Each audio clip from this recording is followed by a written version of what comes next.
Aunque ensayamos así un poco a la disparada en último momento, pero realmente yo quería realizarla con ustedes, que es un hermoso tema para hacerlo así, con guitarras acústicas y con flauta. Los sonidos del silencio.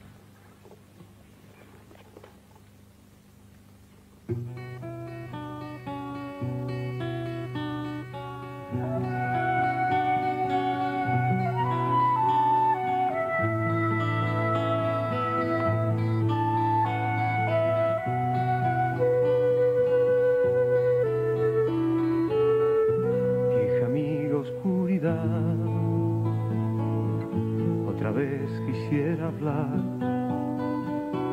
porque he tenido nuevamente una visión que suavemente iba cambiando mi manera de pensar. La oigo hablar, la escucho en el silencio. En sueños caminaba yo entre la niebla y la ciudad, por calles frías desoladas, cuando una luz blanca y helada hirió mis ojos y también hirió la oscuridad.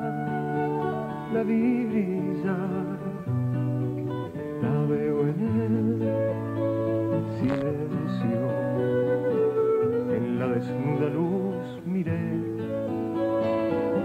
y 1000 personas tal vez más, gente que hablaba sin poder hablar, gente que oía sin poder oír, y un sonido que los envolvía sin piedad. Lo puedo oír, sonido del silencio.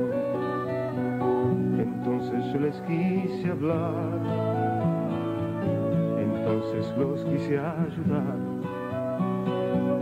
quise sentirlos como hermanos, quise tomarlos de las manos, pero no podían despertar ni entender.